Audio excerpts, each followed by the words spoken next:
자, 화요일에 만나는 과학 이야기, 과학인사이드 이어갑니다. 과학교양서 우주간 오디세이 저자이자 웹진 인저리 타임의 조승현 대표와 함께합니다. 대표님 어서 오세요. 예, 안녕하세요. 네, 저번 시간에 일본 방사능 물질 오염수 해양 투기의 과학이라는 주제로 세 차례에 걸쳐 과학적으로 살펴보는 시간을 갖겠다고 했었죠. 오늘은 두 번째 시간입니다. 오늘은 핵 발전으로 인해 생기는 방사성 물질에 대해서는 어떤 것들이 있나라는 주제로 얘기를 나눠보죠. 일단 본론에 들어가기 앞서서 방사능 원소가 에너지를 어떻게 만들어내는지 이 원리부터 알아보는 게 좋겠죠? 예, 이게 이제 20세기에 이루어진 획기적인 물리학적 발견 중에 하나와 관련이 되어 있는데요. 네. 그게 바로 아인슈타인의 E = MC 스퀘어. MC 스퀘어. 예. 에너지 질량 등가 공식이죠. 네. 이게 이제 1905년에 그 특수 상대성 이론의 논문에서 힌트를 얻어서 아인슈타인이 발견한 건데요. 네. 이게 곧 이제 물질의 에너지다 하는 혁명적인 사실을 담고 있죠. 맞아요. 네. 저희 그 과학인사이드에서 한번 다뤘었죠. 예. 여기서도 그 바로 유명한 E는 MC 스퀘어 공식이 등장하는 건데 이 공식이 어떻게 해서 실제 에너지와 관련이 되는지 궁금한데 이걸 보다 구체적으로 설명해 주시죠. 예. 아인슈타인도 이 공식을 이제 만들고 나서 네. 물질과 에너지가 서로 같다. 에너지가 물질이면 물질도 에너지다. 그런데 이게 이제 어마어마한 그 원자 폭탄과 같은 에너지가 나올 줄은 당시에는 실제로 몰랐대요. 아, 진짜요? 네. 그러니까 몰랐으니까 만들 수 있었겠죠. 그러니까 2005년에 이제 논문의 초안을 발표를 하고 네. 이걸 좀 더 이제 확실하게 E = MC 스퀘어라는 이 공식은 2007년에 나왔는데 이때는 하여간 혁명적인 거는 맞는데 에너지가 실생활에서 이렇게 작은 양의 물질이 큰 에너지를 만들어내리라는 것을 몰랐다. 근데 이제 30년쯤 후에 네. 1938년인데 독일의 화학자 네. 오토 한이라는 노벨상 받았습니다. 이 사람하고 오스트리아의 물리학자, 여성 물리학자인데 리제 마이트너라는 사람이 네. 이제 같이 연구를 했어요. 그런데 그 나치의 탄압을 피해 가지고 이제 리제 마이트너는 좀 피신을 해 있을 때인데 네. 오토한이 이게 뭔가 분열을 한다는 걸 발명한 거예요. 핵이 분열을 한다는 네. 거. 그런데 이 오토한은 이게 진정한 의미가 뭔지를 몰랐어요. 그걸 편지로 이제 리제 마이트너한테 전했는데 리제 네. 마이트너가 네. 이게 뭔지 자기도 연구를 해봤죠. 그래서 E는 MC 스퀘어 공식이 생각나서 거기에 대입을 해봤어요. 네. 그러니까 똑같은 에너지가 딱 맞아 떨어지는 거예요. 대입을 해봤더니. 네. 그러니까 예를 들면은 이제 이런 거죠. 그래서 리제 마이트너가 핵 분열이라는 용어를 처음으로 만들었어요. 썼어. 그렇구나. 이게 핵이 분열되는 거구나. 네. 그래서 이제 예를 들면 이렇게 되죠. 방사능 물질 대표적인 게 이제 우라늄 235인데 네. 이제 여기에 중성자 하나를 투입해요. 네. 위에 235라는 거는 네. 중성자 플러스 양성자 이걸 질량수라 합니다. 그러니까 질량은 질량 보존의 법칙이 있잖아요. 그럼요. 반응 전후에 질량이 같아야 돼요. 네. 자, 이제 235에 네. 이거 번호는 90인데 지금은 번호는 중요치 않고 네. 235에 중성자 하나를 쏘아요. 중성자 하나를. 예. 네. 그러면 이제 중성자 하나가 질량수가 1이거든요. 네. 양성자도 1이고 중성자도 1입니다. 그럼 236이 된 거죠. 그렇죠. 그러면 이제 반응이 이 두 개로 갈라지는 거예요. 어떻게 나눠집니까? 세슘 140하고 네. 루비듐 92하고 네. 이 두 개 더하면 얼마죠? 232. 그러면 여기 236이 돼야 되잖아요. 네. 그런데 3이 모자라죠. 네, 모자라네요. 이게 중성자 두 개가 또 나오는 거라. 아. 그러면 중성자 두 개면은 그럼 235잖아요. 네. 그래도 1이 모자라죠. 네. 그 1만큼 에너지가 나오는 겁니다. 그 에너지가 얼마였느냐 측정을 해보니까 네. 2억 일렉트론 볼트. 2억이요? 2억. 그러니까 200메가 일렉트론 볼트. 이게 네. 이제 전자 하나가 네. 이게 전하를 거슬러서 가는 힘이 1의 양인데 이걸 우리 현실적으로 보면은 이거는 어마어마하게 작아요. 그러니까 원자 하나가 두 개로 바뀌면서 생긴 거니까. 네. 근데 이제 뭐 우라늄 몇 킬로그램 뭐 이렇게 한다 그러면 갑자기 확 그 연쇄 반응이 일어나면 이제 어마어마하게 크게지겠지만 하나로 보면 2억 일렉트론 볼트라는 것은 우리가 현실에서 구체적으로 좀 측정하기는 힘들고 뭐 물건을 1kg를 들어 올리는 그에 비하면은 한 억분의 1 정도 되는 겁니다. 그러나 네. 이게 이제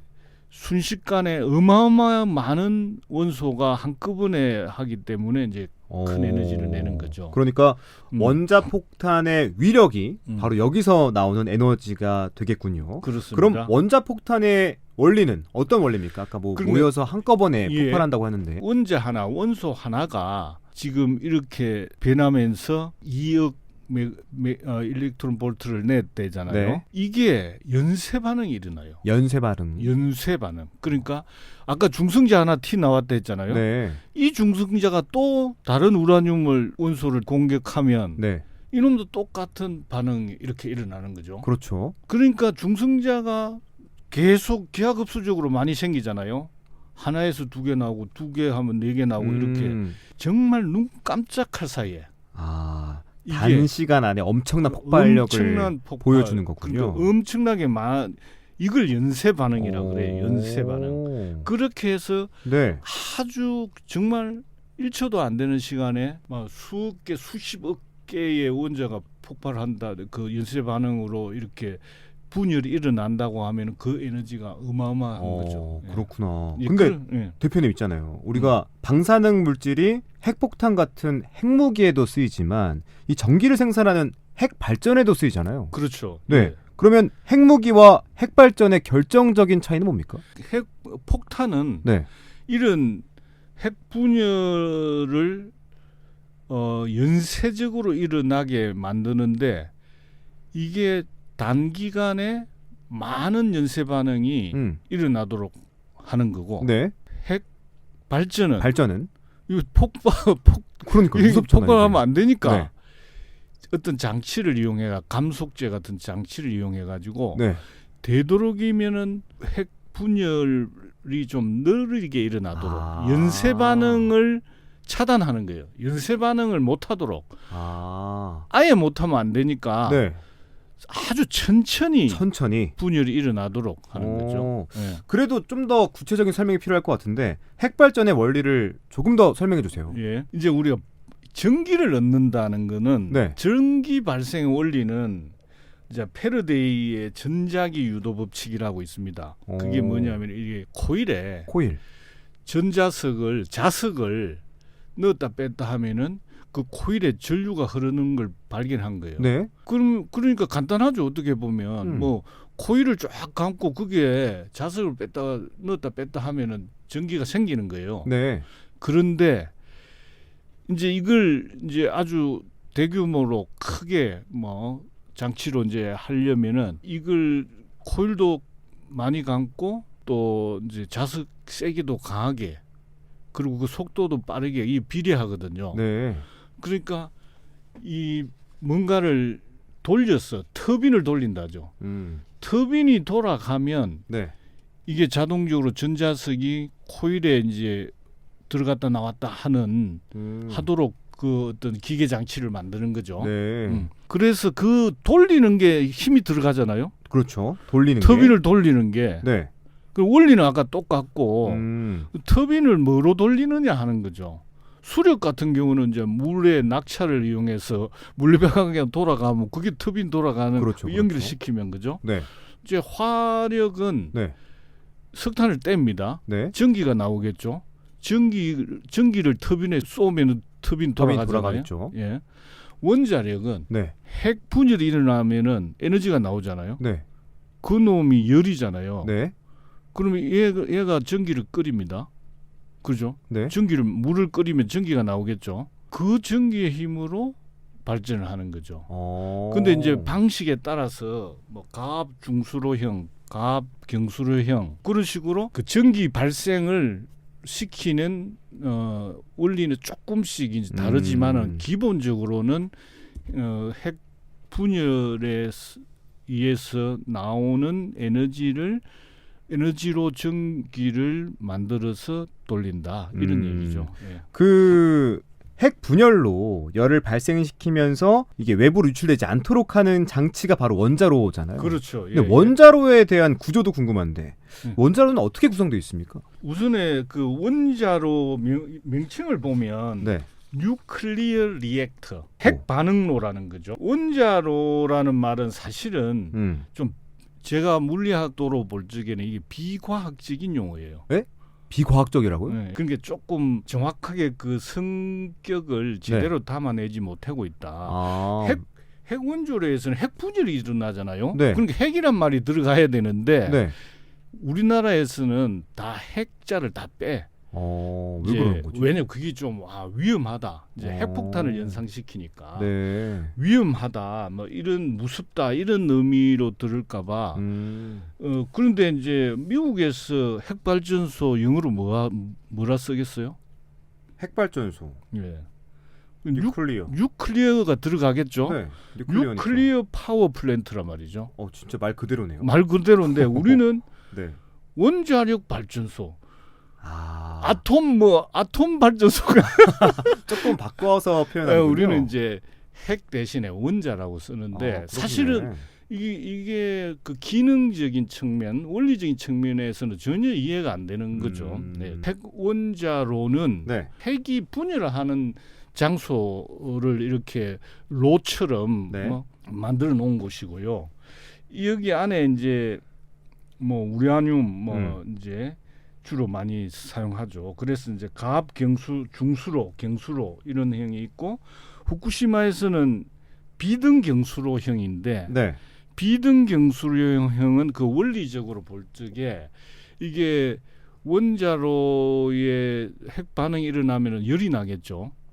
그 열을 가지고 곧바로 수증기를 만든 거기 때문에 좀 안전도 면에서 그런 어떤 핵 방사능 핵 물질의 유출 위험이 좀 크다 이렇게 평가가 되고 있어요.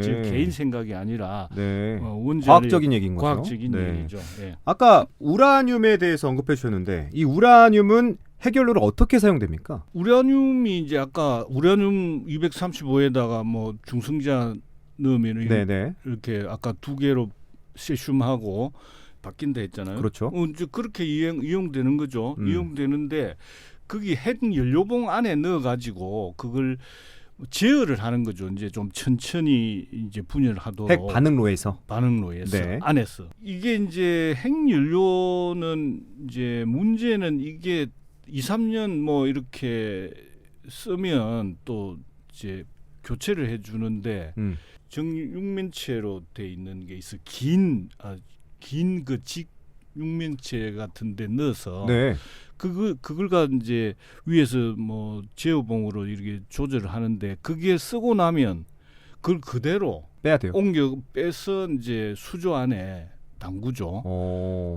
그러나 반응이 급격하게 일어나는 건 아니지만 어차피 이제 이게 아직도 핵 반응 핵 방사성 물질이기 때문에 아주 방사능을 많이 내죠.